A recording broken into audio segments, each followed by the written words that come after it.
This is the Skeptic Squared podcast. A safe place to make light of sacred things. My name is Matt. And I'm Corinne. And in this program, we will be discussing current events related to religion, atheism, and skepticism. Our goal is not to insult believers, Although that will probably happen from time to time. but rather to share our point of view on these topics in a way which will benefit and entertain others. Or maybe we just want to stroke our own egos. You decide.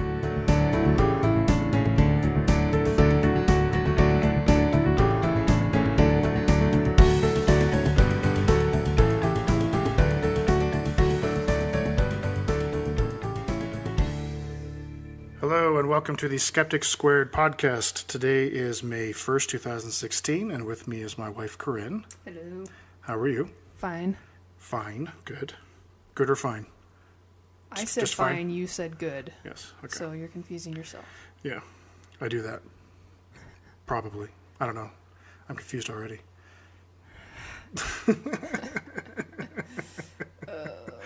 All right, so today we have a whole bunch of stuff to talk about, especially with the Mormon Church. A lot of things have been going on. Yeah, they seem to keep themselves busy with ridiculous things, Yep.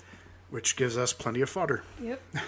They wonder why people leave. Right. So I thought to start with, we could go with one Elder Holland, Jeffrey R. Holland, who is somebody that we've talked about a little bit in previous episodes. He's one of the regulars in Mormon General Conference. He's one of the highest ranking leaders of the Mormon Church. And recently, I think it was this week, he had a devotional in Tempe, Arizona. That's how you say it, right? Tempe? Mm-hmm. Yeah.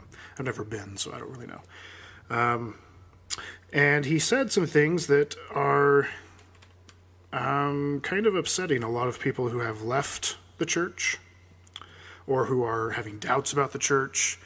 Or who know people that have left the church too. Right. So let's just get into it. So this is, the video is available on YouTube. Let's see, the actual video is Elder Holland Tempe, Arizona Devotional Part 3. That's the title of the video, if you want to That's look it where up. you can find this quote anyway. Right, and the quote that I'm going to be reading starts at the 2-minute, 10-second marker.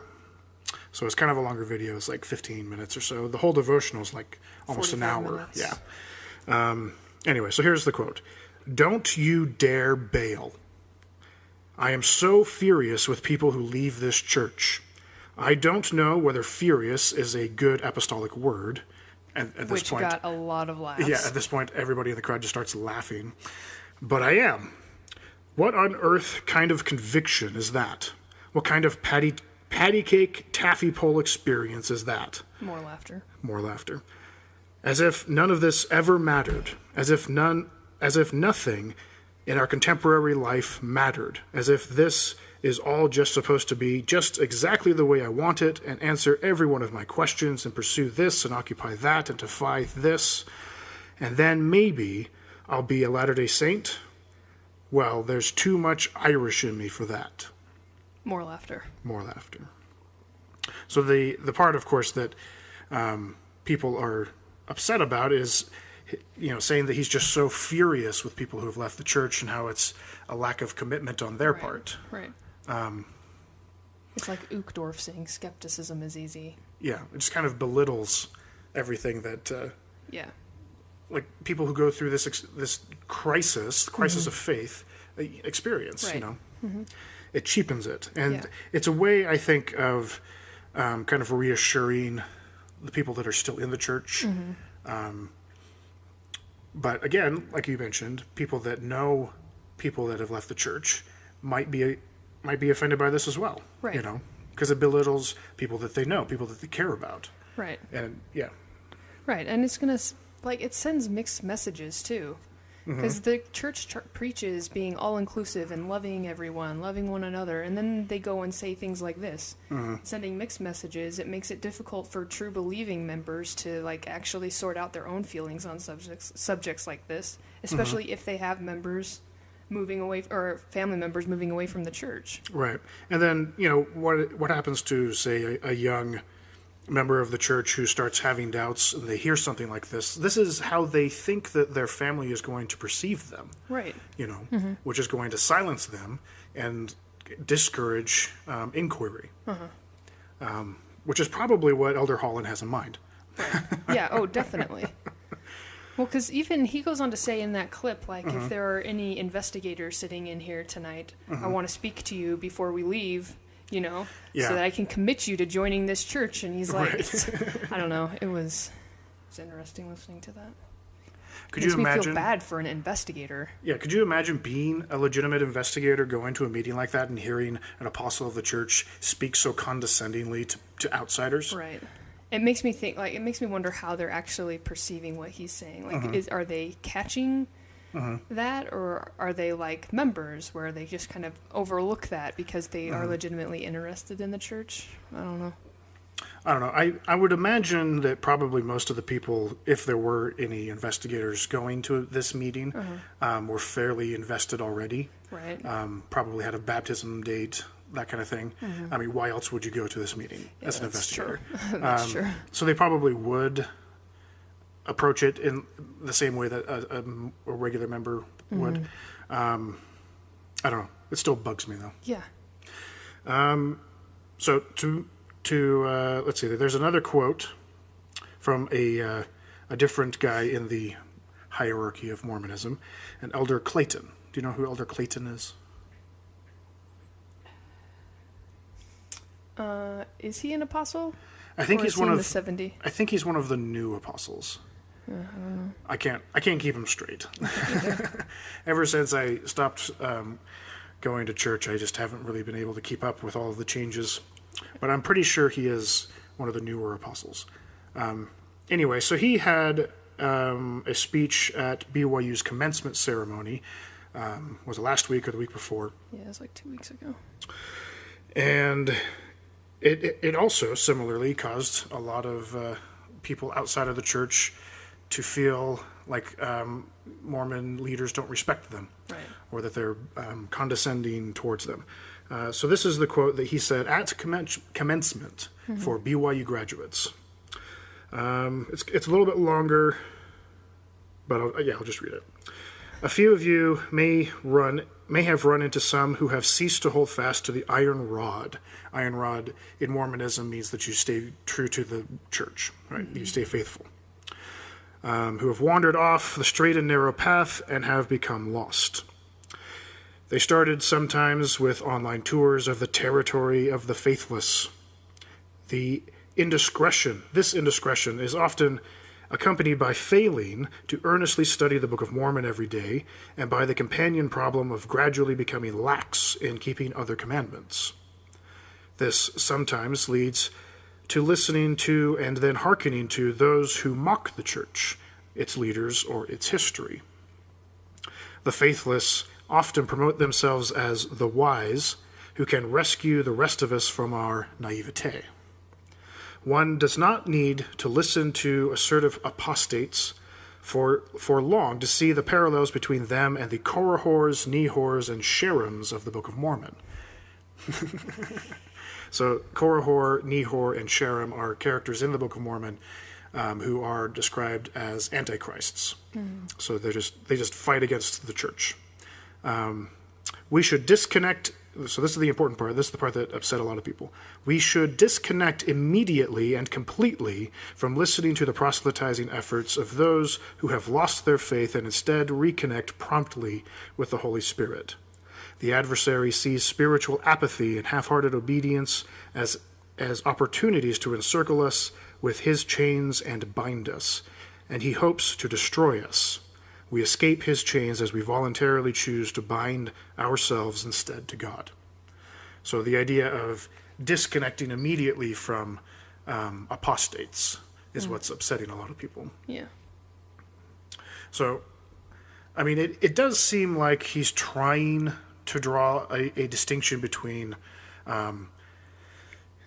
talking to apostates or people who leave the church in general versus listening to what they have to say about the church. Like he like if you really look carefully at what he's saying, he seems to be trying to make that distinction. But that's not how this is being perceived. I don't think that very many people have really caught on to that kind of nuance. All they heard, at least a lot of the comments that I saw on social media, is disconnect from apostates. Right. You know. Right. Well, and in some cases, like, that could be the easiest route, too.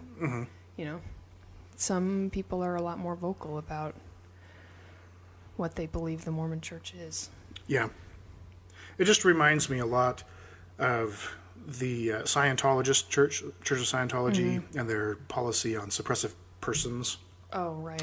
And how you're supposed to completely sever ties with them because they'll lead you out of the church. Right, that basically kind of disowning. And then I think it's Jehovah's Witnesses also have a similar policy of disfellowship. It's just it's a very common tactic of cults and smaller religions to keep the core group of believers insular, and a common word that has been coming up in the Mormon Church is inculcated, or inoculated. Sorry, inoculated from the buffetings of Satan, that kind of thing.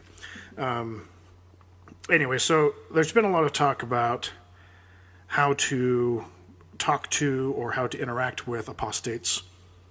And this has led to some people who have recently left the church to become much more vocal and much more public. One person in particular who has come out very, very recently is a member of the band Neon Trees. Yes. The lead singer, Tyler Glenn. Yes. Now, I'm not terribly familiar with Neon Trees, which I find somewhat ironic because I have been involved in the local music scene in Provo. But I kind of came in a little bit towards the end of their career in Provo. Like, they started to branch out more nationally when I started to get involved with the scene. So I didn't really have much interaction with them, and I don't really listen to much of their music. But I listened to the episode of Mormon Stories where John DeLynn interviewed Tyler Glenn, and he talked about being a gay Mormon, and how he came out in Rolling Stone magazine, and how he was very proud of the fact that he was both Mormon and gay, and he had found a way to reconcile the two, and he was happy about that. And then, was it last November, they had the big policy change that we did a couple episodes on, where they exclude, the Mormon Church decided to exclude children of homosexual couples from membership in the church. They couldn't get baptized, couldn't receive any of the ordinances or rites of the church. And this caused Tyler to go into something of a faith crisis. And so he talked a lot about that in his interview with John DeLynn.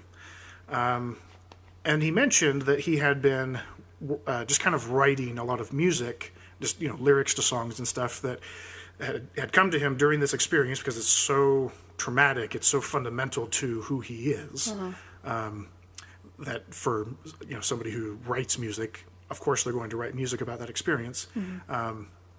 But I got the impression that he wasn't intending on releasing any of it. In that interview, you got a different impression from it, right? What was your impression by it? Well, my impression was that he was intending to at least publish a few of the songs. I didn't know if he was going to go solo. I thought maybe he'd do it with Neon Trees, but yeah. And then this week, or was it yesterday or the day before, he actually released a new music video, a solo music video on, again, Rolling Stone on their website. You can check it out. The title of the article in Rolling Stone is "Watch Neon Trees Tyler Glenn Slam Mormon Church in New Solo Video." Okay, so pretty provocative title. yeah. And I mean, I'm not going to play the video because it's not going to make a whole lot of sense to just play the song, because most of the important parts, the parts that are really scathing towards the church, are visual. So let's talk about some of the things that were in the video. So the first thing that you see is Tyler at the end of a hall, a very dark, kind of claustrophobic looking hallway, and he has a bottle of what appears to be like wine or alcohol of some kind, and he just takes a big swig of it and then starts singing the song. And in Mormonism, alcohol is a big no-no. Yeah. You can't get into the temple if you drink alcohol, which means that you can't make it to the celestial kingdom, the highest echelons of heaven. And then after that, he starts, singing the song. He's walking down the hallway, and He's like dance walking. yeah, and it's a very aggressive kind of dance, which is one of the things that he says in the article, is that he wanted it to be kind of aggressive and violent, showing the pain that a faith crisis can have on a person. Like this relationship with something that they used to love is now being ripped away from them. So after that, let's see, he's going down the hallway, and then, do you remember what's in the hall? Pictures. Of? Joseph Smith in the first vision. Yeah. Right, so very iconic photos within Mormonism. And the one of Joseph Smith, which any Mormon will be able to identify as Joseph Smith, even though the face is altered a little bit. I just remember it's not the first vision. Sorry. Right. He just hawks a big old loogie on it. Yeah. Yep. And that's how you know, like before that, you could, you didn't necessarily know which direction he was going to go with this video. But as soon as he spits on the face of Joseph Smith, you know where this is going. Yep. And he's not being subtle about it. I think that's what was interesting to me. Right. He's not being subtle about his feelings in this video. Oh, by the way, the name of the song is Trash. So the main lyric in the song is "One man's trash is another man's treasure," which is a common phrase. But in the context of a religious crisis, I think it's a very powerful line, because it's saying that one person's religion, which is super important to them, is another man's trash. Right. And he has flipped. And that's what this whole video is about. After he spits on Joseph Smith, he then goes down the hallway to a small, cramped elevator. Which to me, once he starts doing his dance thing, the next big offensive thing that he does is he does the handshakes that you get in the temple to his own hands. So he does it on himself. But anybody that's gone through the Mormon temple will recognize those as these super special, super secret, sacred, whatever, tokens or signs of the temple that you take an oath to never reveal to anybody ever. Okay, so it's this super big deal. It used to be accompanied with a blood oath, where you actually make a gesture to slit your own throat and slit your own belly. They stopped doing that, I think, in 92. But before that, they had that. So, like, my parents did it, Mitt Romney did it. My parents Your parents probably did it as well. But our generation doesn't do it anymore.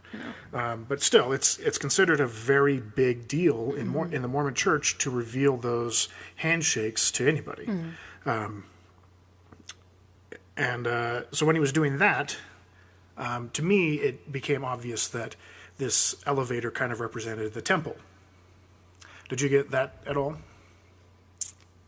I didn't think about it like that. But okay, like it's this small secret area. It's closed doors. He's doing the secret rites and all that. Okay, yeah. He's wearing his nice suit and everything, even though it's very dark and not exactly gothic, but it's kind of got that hipster vibe, It's like hipster gothic. Yeah. It's pretty dark. There's a lot of pretty purple dark. colors. Yeah.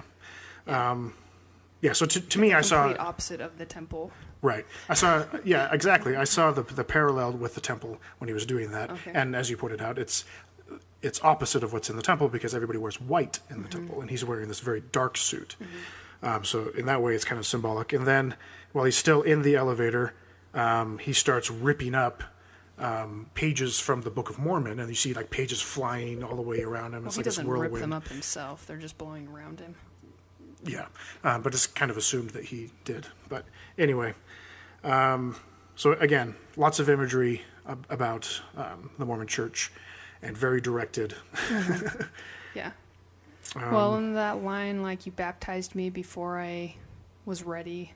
Oh, yeah. You know, he's got quite a few poignant lines in there that people outside the church talk about all the time. It's like 8 as the age of accountability. How can you really decide that you want to join and commit your life to this religion? So, yeah. Yeah. And that's something that people have pointed out where, like, say, for instance, somebody is a teenager and they decide that they don't believe in the Mormon Church, and their parents... they're too young. Exactly. Their parents say that they're too young to make the decision to leave. Well, I was only 8 years old to make the decision to join. Yeah. You know? Yeah. So, yeah. Anything else to say about the video? No, not particularly. Okay. It'll just be interesting to see what else he comes out with, since he's planning on releasing a solo album with more songs like this. Because if his first single is this poignant and outspoken, like, it'll be interesting to hear what the rest of the album is like, if they all follow that line. And what that'll do to Neon Trees' fan base. Yeah, because they did a concert in Provo this weekend, which was like the day after he released this video. And I looked on Reddit earlier today, and somebody was mentioning that the bass player during their show he came out on stage with a BYU hat and then put it prominently on his bass amp so that everybody in the crowd would see BYU. And then after the set was done, he picked up the hat, put it back on, and then played the first couple notes of Praise to the Man, which is a song about Joseph Smith and the first vision and all that. And so everybody was talking about how, you know, this is his way of expressing his view on the church and that kind of thing, which, I mean, it's fine, but I don't know. Like you said, it'll be interesting to see how the band reacts to this music video, because they weren't part of it. I don't think that they necessarily even knew that it was happening. So at the end of this article, there is a quote from Tyler that kind of explains where he's coming from with making this video. So I'll just read it. It says, "The big problem here is that they, the church, claim it's the only truth. There have been over 40 suicides within the church as a result of this policy," the one with children not being able to join. Since November. It's just such a short window. "These aren't just grown men and women. Many are children. It's backwards. It's not of God. I needed to make this statement to artfully show the pain of a faith crisis and the darkness of doubt, but also that there's a way to reclaim what is yours." Anyway, I thought that was a good quote. Okay, so kind of shifting gears a little bit. We've talked on a few episodes about Jeremy Runnells. Yep. And his letter, CES letter, right? Which kind of it's basically a big list of his research into problem areas of the Mormon Church, and he's gotten a lot of flack from the church by it. He's also gotten a lot of publicity from non-Mormons or ex-Mormons, people that are doubting. And then earlier this year, the church said that he was going to have a disciplinary council, which means that there's a good chance that he will be excommunicated. And then they kept kind of pushing the date back and back and back. The actual date, if I can find it, was on April 19th, 2016. So just a couple weeks ago. And you can actually find the transcript of this disciplinary council, which is a pretty rare thing. They don't usually record them, and I'm not sure who it was that did record it. My guess is that the stake president in charge of the meeting didn't know that this was being recorded. No, and I'm sure that's why Jeremy couldn't bring in his own interpreter. Oh, yeah. Yeah, because they were worried about this happening. Right, because he's deaf, and they weren't going to provide him with a translator. They were just going to let him kind of figure Fumble it his out, way through right? it. Fumble his way through it, because he has partial hearing or whatever, but he's legally deaf. So he wanted an interpreter. Yeah, so that he didn't have to guess at anything. Right, and so that everything is open, there's no question about what happened or what was said, but they didn't want to give it to him, so he brought his own interpreter, and then they stopped him at the door and said, "No, we have our own. Like we'll give you one now." You know, Yeah. it's like everything is just very gamey with this stake president. Super gamey. Throughout the entire thing, nobody answered any of Jeremy's questions, to the point where it seemed like before the meeting had gotten started, the stake president probably told all the members of the council not to engage with Jeremy. Anyway, so the end of the transcript. Real quick, in on the ex-Mormon Reddit, someone posted the the instructions in the handbook on disciplinary councils, and one of the instructions in there is kind of to not engage. You don't want to engage in anything that could lead to like an argument or a debate. So that's probably lent itself to them not actually saying anything as well. Interesting. Like it's I hadn't in heard that. the handbook. Because I also saw something about them being able to ask questions and get answers. Yeah, that too. So, I don't know. It's probably one of those fine line things, and the stake president just decided not to drag this out. Yeah. And, kind of move things along. Yeah.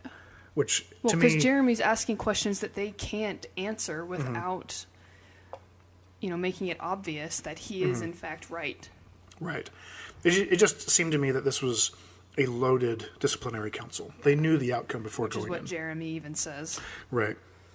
So at the very end of the disciplinary council transcript, he has several paragraphs where he talks about the main issues that he has with the church that are some of the main problems are brought on by the church's official essays that you can read on lds.org. So I wanted to just kind of read what those were. I thought it was very concise, and it's a pretty good list of some of the major problems in Mormonism. So I'll just read the transcript. Again, this is a transcript. It's not like a speech or anything. So there's probably going to be some errors and some grammatical issues. I'll do my best to make it coherent. Anyway, so here it is. So I'm going to respond to a quick few accusations. This is Jeremy. This is Jeremy speaking. 1. You published materials and participated in interviews which have attempted to discredit the church. Referring probably to like his involvement with Mormon stories and stuff like that. His response is, I'm not discrediting the church. The church's essays are discrediting the church. There's an essay called Race and the Priesthood, where the brethren who approved these essays, here's a quote, today the church disavows the theories advanced in the past that black skin is a sign of divine disfavor or curse. End quote. So today's prophets, seers, and revelators threw yesterday's prophets, seers, and revelators under the bus, because that's something that they used to say. We have a record of 130 years of prophets pointing to God for the priesthood ban. And it was not just a priesthood ban, it was a temple exaltation ban, because black individuals and families could not get endowed or sealed in the temple for 130 years, over what the church now calls a disavowed theory. A disavowed theory that began with Brigham Young in 1852. It wasn't because the blacks were not valiant in the pre-existence. It wasn't revelation. It was a disavowed theory. If at any point you want to interject, go ahead. Okay. The essay says we disavow that black skin is a sign of divine disfavor or curse, yet that contradicts the Book of Mormon. In 2 Nephi 5:21, quote, and he had caused the cursing to come upon them, yea, even a sore cursing, because of their iniquity. For behold, they had hardened their hearts against him, that they had become like unto flint. Wherefore, as they were white and exceedingly fair and delightsome, that they might not be enticing unto my people, The Lord God did cause a skin of blackness to come upon them, end quote. This is the church's own essay, Race and the Priesthood. It's discrediting the church. It's discrediting the Book of Mormon. It's discrediting every prophet from Brigham Young all the way to Harold B. Lee. So it's not me that's discrediting the church. It's the church's own essays. It's all facts. Mormon history is discrediting the church. Joseph Smith's actions and conduct of marrying other men's wives and 14-year-old girls behind Emma's back is discrediting Joseph Smith. It's not me who's discrediting him. It's facts. These are not anti-Mormon lies. It's amazing to me that what was yesterday's anti-Mormon lies are now today's church essays, which is a very strong point in his favor, I think. Which is something that we've talked about quite a bit, how these essays are admitting to things that in the past they would excommunicate historians for. They're taking great pains to keep these under wraps. And now they are admitting to them, and now they're still disciplining people that are talking about them openly and saying how they're problematic. Or at the very least inconsistent. Right. Okay, so continuing on. What am I doing here, President? What am I doing here? What error or mistake have I made? Please correct me. Book of Mormon. What are 1769 King James Version errors doing in the Book of Mormon? Other scriptures that are fraudulent. The Book of Abraham. This is from the Book of Abraham Church Essay. Quote, neither the rules nor the translations in the grammar book correspond to those recognized by Egyptologists today. Scholars have identified the papyrus fragments as part of a standard funerary text that were deposited with mummified bodies, end quote. This is in the Church's translation and historicity of the Book of Abraham Essay. So the papyri that Joseph Smith translated from is a standard funerary document, and they expand on it. What is a standard funerary document? Quote, these fragments date to between the 3rd century BCE and the 1st century CE, long after Abraham lived. 2,000 years after Abraham lived. It's so bad that evidence is so damning that the church is trying to sell what is called a catalyst theory. That Joseph Smith did not translate the Book of Abraham like we were taught growing up and in all the church's institutions, CES, Mutual, Sunday School, that he translated it. It's no longer that he translated it.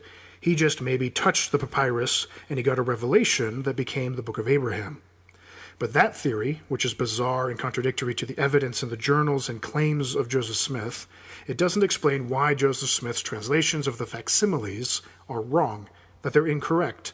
Both LDS and non-LDS Egyptologists agree that the translations of the facsimiles are wrong. Joseph Smith got them wrong. So it's not me that's discrediting the Church of Joseph Smith, it's the church's essays, essay facts, and Joseph Smith that's discrediting the church. 3. Express opposition to church leaders, including the prophet Joseph Smith. He actually didn't point out which one was number 2, but it's probably somewhere in all that stuff I just read. Again, this is just a transcript. Okay. Again, the church's essays do that just fine. Talking about, let's see, let me read that again. Express opposition to church leaders, including the prophet Joseph Smith. Again, the church's essays do that just fine. It creates a new narrative that discredits the story that was really told, that discredits the claims of Joseph Smith. I just mentioned several of them. The Book of Abraham, Blacks in the Priesthood, the First Vision Accounts essay. Joseph Smith wrote several different essays and accounts that contradict each other. They evolve. And then he lets out a sigh. The Book of Mormon translation. You had to read that part. I'm just trying to stay true to the transcript. The Book of Mormon translation. You were taught that Joseph Smith used gold plates to translate the Book of Mormon. The Book of Mormon that we have today, and the essays verify it, was not translated with gold plates. It was used with a rock in a hat. The same rock in a hat that Joseph Smith used to do treasure hunting. Yet, we're still displaying artwork with Joseph Smith's fingers over the gold plates. That's dishonest. So I was trying to resolve these doubts and concerns. We're getting towards the end here. I was seeing this information, and I was trying to resolve it by writing the letter to the CES director. It was not my intention to destroy the church or to take people out of the church, and it still is not my intention. If people are happy in the church, awesome, fantastic. My intention is to get the official answers I was promised by the CES director 3 years ago, and I still haven't received any. Now there's some rustling going on in the video. Again, it's not me that's discrediting or doing opposition against the church. It's the church's own verified essay facts. I have done nothing wrong. I stand today with my head held high. I'm morally clean. I have a clear conscience that I have done nothing wrong. So, because you guys are not answering my questions, and you guys have not answered my questions the last 3 years, it is very clear to me that the church does not have answers to its truth crisis. The church does not like individuals asking questions about its truth claims. So, this is a kangaroo court. I'm done with this court. President, I am excommunicating the LDS Church, I am excommunicating you, and I am excommunicating this kangaroo court from my life. Here is my resignation letter. Goodbye. That's what we like to call a mic drop moment. Yeah. Anyway, I thought that was a pretty powerful moment. Mm-hmm. Again, it highlights so many of the big issues that people have with the church, and the church, they have the essays that are out, but they won't talk about them openly, and you can't get real clarification from any of the church leaders because they're avoiding it, because they don't really want people to be open about it. Right. It's like, at what point do people just say that the church isn't being honest? Mm-hmm. Or just at least acknowledge that they're whitewashing their own history. Mm-hmm. Anyway, so that's what I got for the update on Jeremy Runnells. Do you have anything else to add? Nope. Cool. So what are some of the things that you wanted to talk about? I have a couple of really short things. One was Tennessee. Lawmakers in Tennessee approved a repeal of a spiritual treatment exemption. Sorry. Spiritual treatment exemption? Uh-huh. What does that mean? So they had an exemption written into law, I guess, for parents. Like, parents would not be prosecuted under, like, child abuse or child neglect laws if they sought out spiritual treatment through, like, approved religious, like, things like that.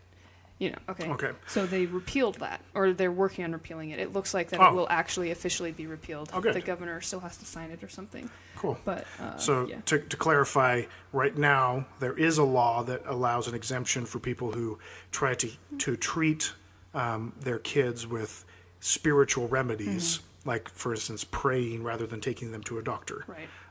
And if the child dies, they can't be prosecuted. But if this repeal goes through, then those people will be charged with neglect, right? Yes.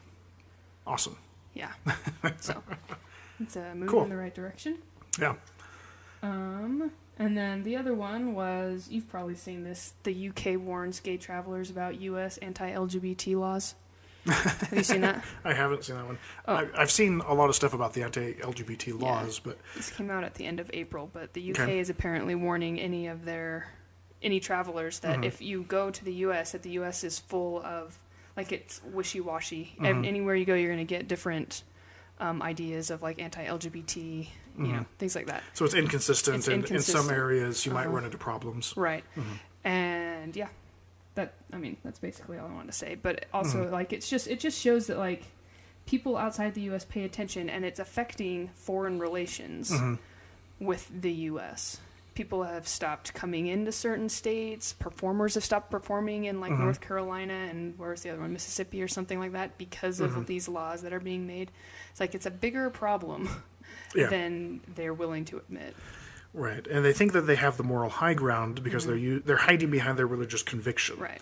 But what I don't know. It's one of those things that it doesn't seem like it is a religious thing to me, because it's a psychological thing. Like somebody who has gender identity disorder, who thinks that they were born the wrong gender, that's not religious. Like that's psychological and biological and those sorts of things. Like what does religion have to do with any of that? Right. It's not just because that's admitting that God made a mistake.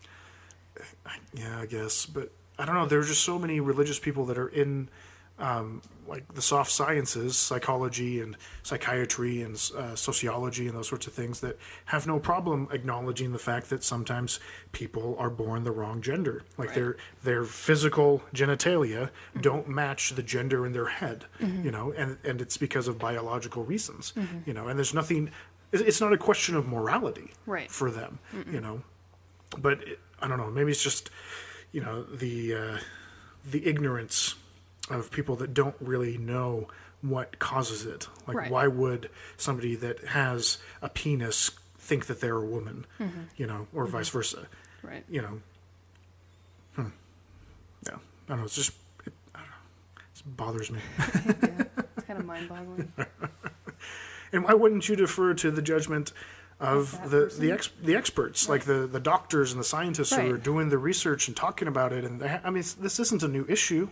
No. There's lots of studies. It's just made more popular because of people like Caitlyn Jenner that have more recently come out and have actually had the corrective surgery. Yeah, the thing that bothers me about this whole bathroom situation that's going on in like North Carolina and Mississippi and similar areas, where they come out and say that you have to go to the restroom that's on your birth certificate. It's like the argument that they seem to be making the most is that it's about protecting children. Right. As if saying that a transgender woman going to the women's room is somehow going to put a child at greater risk of being molested or kidnapped or whatever. Right. It's like there's nothing stopping a child molester right now from dressing up as a woman and going into a woman's restroom and abducting a child. Right. There's already a law in place to prevent that, sure, but I mean, until he does it, like what recourse is there really? And stopping transgender people from going into their preferred bathroom isn't going to stop that kind of situation from happening. Right.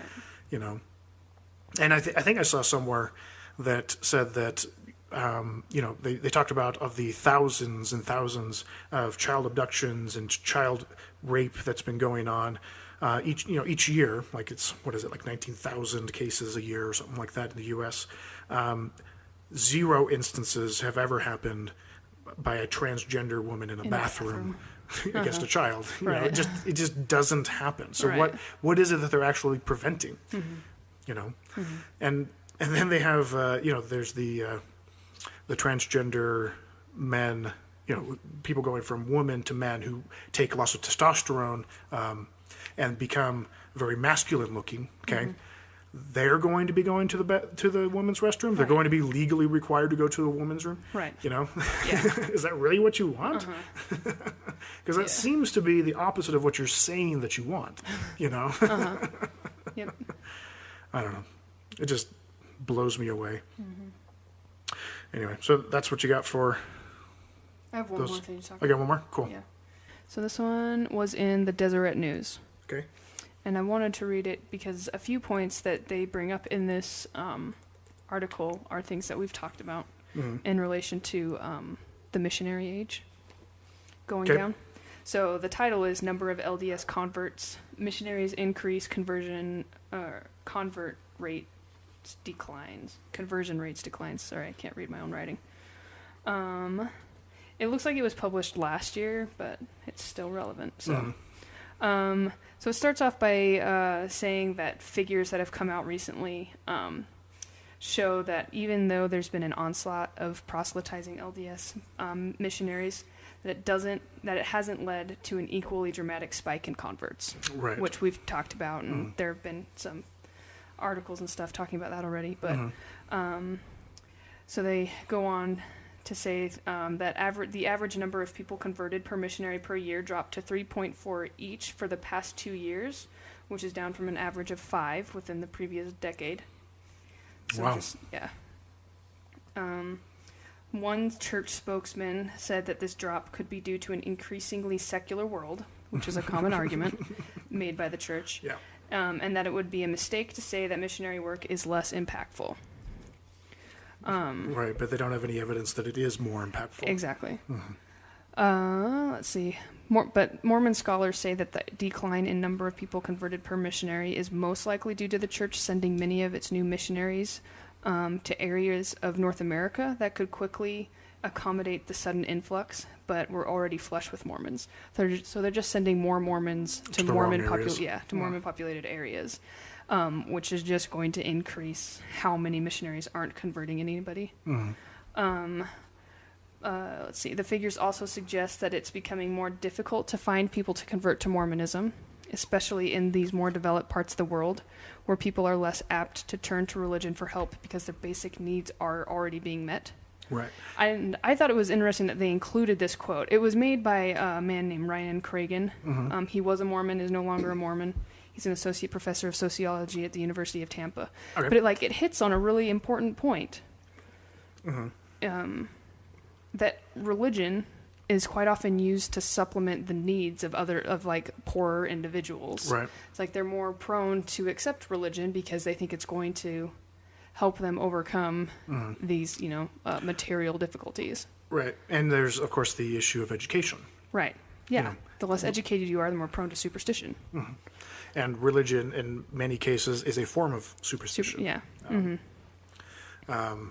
It's interesting that you pointed out that that quote was made by a non-member, because in the Book of Mormon, they talk about how it is the physical trials and tribulations that bring us closer to God. And that's why it's so hard for rich people to accept the gospel. Right. But that's, the Mormon spin on it. Yeah. Like the Book of Mormon supports what that guy's saying. Yeah. Yeah. Yeah. Let's see. They say that half or more of all converts stop attending church within a year of baptism, which means that missionaries may be focusing more on retention and reactivation rather than conversion at any cost. Which makes sense. But when they came out with the age change, they didn't specifically cite any reason for doing so. So it's still just people looking for an explanation without having ever been provided an explanation. Well, I actually listened to the press conference when they made the change. Okay. Because they made the announcement in General Conference that they were going to do this. Right. And then they had a press conference where Elder Holland, who we just read a quote from a few minutes ago, talked to reporters about what the change meant, why they were doing it and all that stuff. And he made no bones about the fact that the reason they were doing this was because the second coming of Christ was almost here, and that they needed to convert as many people as they possibly could. Okay, that was the reason that he gave as the church apostle designated to make this announcement. Okay. It's interesting that they've moved away from that. Right, well, because they don't have the numbers to back it up. Right. Right. Well, it's interesting because one of the guys that they quote in here said that conversion... the numbers of people that were converted were the highest last year than they've ever been, but he's he's forgetting the fact of how many missionaries are out in the field. So I think it's unbalanced in that respect. So despite having higher numbers, they're not getting the same average. It should be higher with the amount of missionaries that are out in the field. Yeah, because they jumped from 60,000 missionaries to 85,000 missionaries, or something like that. And they're still getting about the same number of baptisms a year. Yeah, just over 300,000, wasn't that it? Right. We looked at all those stats the other day. Well, we looked at them, and the statistics are actually showing that last year was the lowest percent growth for the church out of any year for the last 3 decades. Yeah, I think he was citing 2014 or something like that. Because one of those years we looked at was really high, and then it dropped dramatically after that. Yeah, and there are people in the ex-Mormon community that are postulating that the target audience for, I don't know if that's the right word, the people that they're really trying to convert are not investigators. They're trying to convert the missionaries. Yeah. Which they say in this article. Oh, do they? Yeah, which is part of the reason why I wanted to talk about it as well, because that's something you and I have talked about a lot. Right. is that the reason they're doing this is because that's the age where people start to question the way they were brought up, the religion that they've been taught to believe in. Yep. And by sending them out at 18, rather than letting them have a year off, go to college, start thinking new ideas, it's to keep them in the religion for 2 more full years, which makes it more difficult for them to get out of it later because they've just been so much more absorbed in it. Yeah. But they still have, I mean, some of the articles that I didn't decide to talk about today point out the fact that Mormon men, young Mormon men, are leaving the church at a faster rate than they ever have before, and it's the highest in Utah. Oh, really? Yeah. Oh, that's interesting. Yeah. I mean, it's been, when I started having doubts, I had a conversation with a good friend of mine from BYU, and she pointed out that, like, the young Mormon men in like their mid to late 20s were leaving at a faster rate than they had before, and like so many of her friends were leaving, and she's from Salt Lake, right? And like her church, or her local church leadership were talking about it openly and that kind of thing. And I was like, oh, that's interesting. And then like 2 years later, I was out, right? Like completely, It's like, and part of me when I was going through my faith crisis was like, I just don't want to be another statistic. But then I was like, that's a terrible argument, right? And you're going to be a statistic either way, right? Yeah. Yeah. The article does end by saying that the lower conversion rates don't suggest that the church is struggling more than usual, but I feel like they have to say that because it's the Deseret News, and LDS members are the ones that are reading this article. Right, but even if it was lower than usual and they were struggling more than usual, they could spin that with the Mormon angle of persecution and the adversary working extra hard because Jesus is about to come. And the all that world kind of is stuff. becoming more secular. Right. Yeah. It's like either way, it they works win. in their favor. Either way, they win. Yeah. At least with the narrative that they can give to the true believing members. Right. I just liked the article because of the pointing out the missionary age.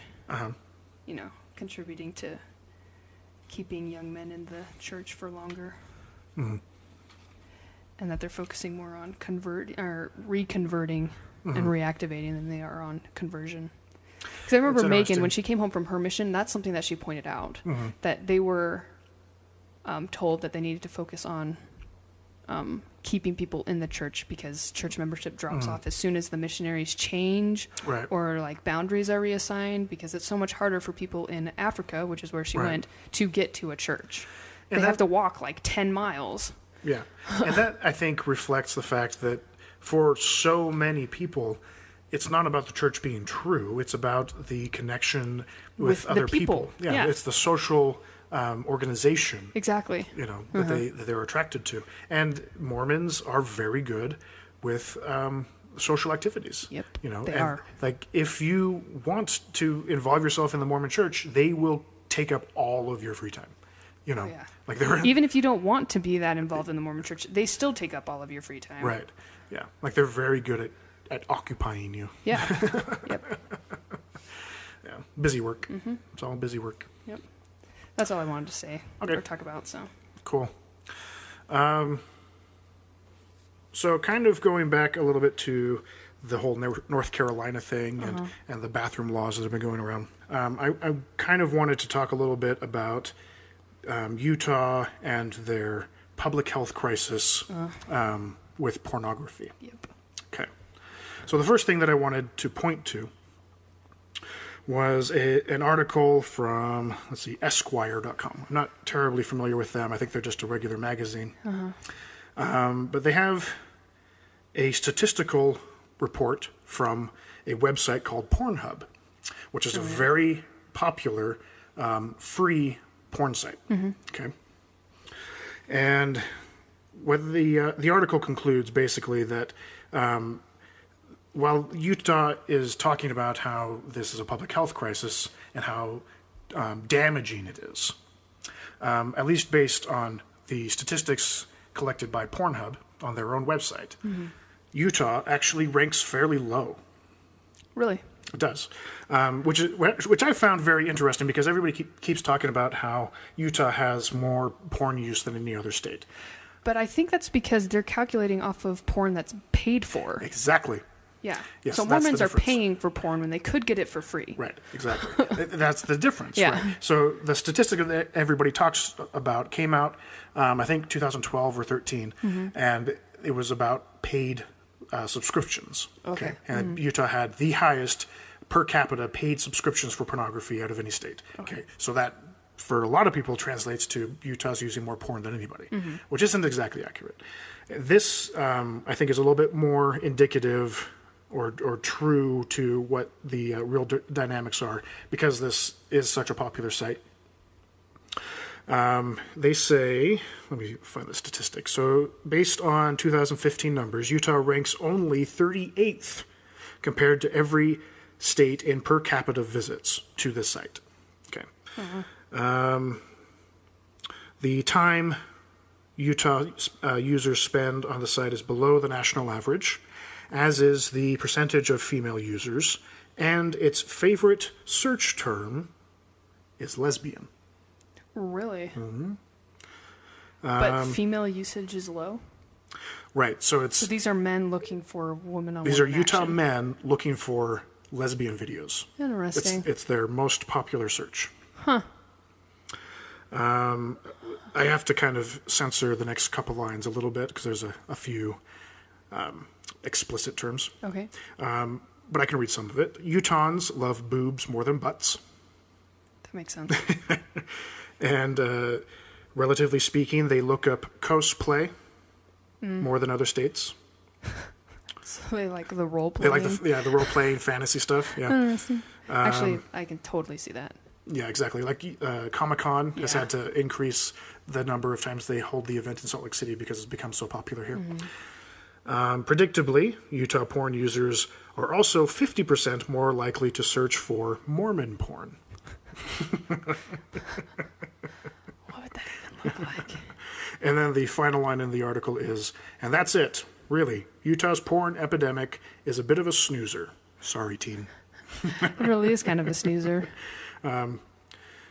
Yeah, so I thought that was an important thing to point out while they're talking about how rampant this thing is, right? Well, in It's a related... mildly tame. Right, exactly. It's so tame compared to so many other areas. The final thing that I wanted to talk about... So you're familiar with Playboy, right? Yes. And its founder, Hugh Hefner. Yes.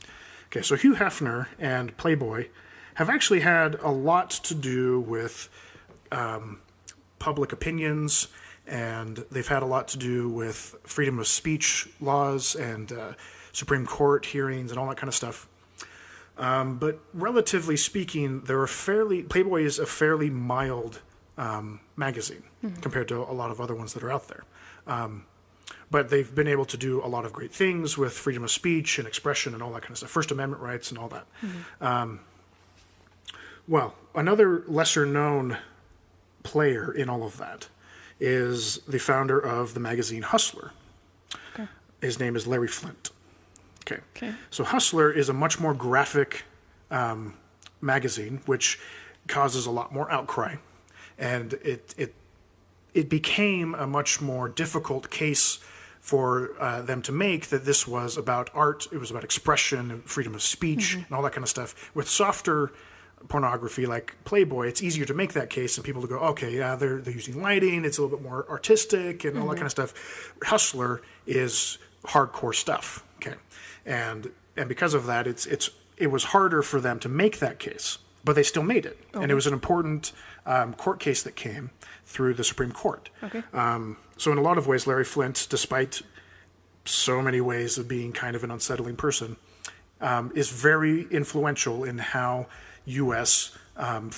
First Amendment laws are viewed. Okay. Which influences the way that Utah treats its porn epidemic. Okay. That's the connection here. Okay. So let me just read this article. This is from Fox13now.com. So this is the Salt Lake City local Fox News Network. Okay. It's not a very long article, but it's I really like it. Hustler magazine founder Larry Flynt, is reportedly threatening to send each member of the Utah State Legislature a copy in protest of the recent anti-porn resolution. Okay. That's awesome.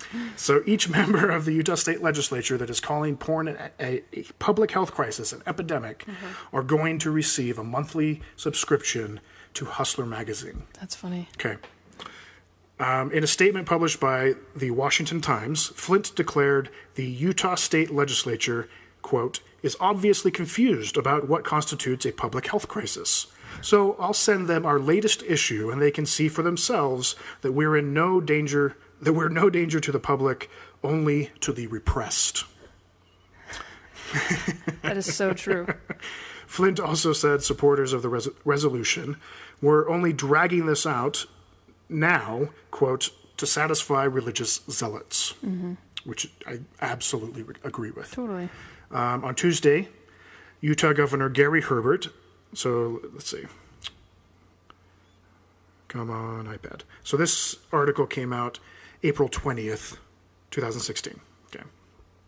So the Thursday before this is what he's talking about. Okay. Or Tuesday.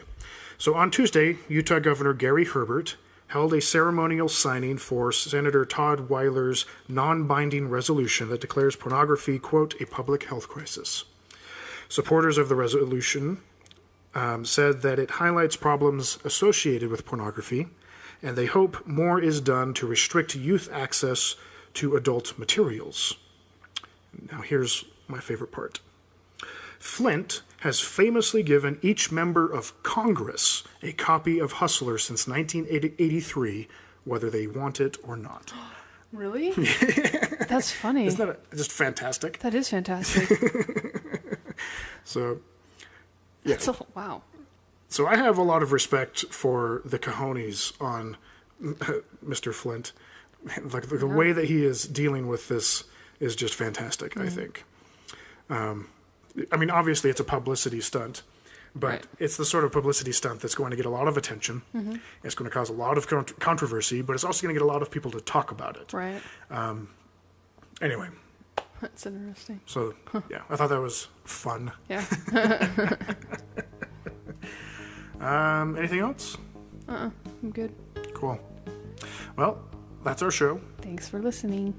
If you would like to contact us, you can email us at skepticsquaredpodcast@gmail.com. You can check out the show's blog at www.skepticsquaredpodcast.blogspot.com. And we will see you next time on the Skeptic Squared podcast. Bye. See ya.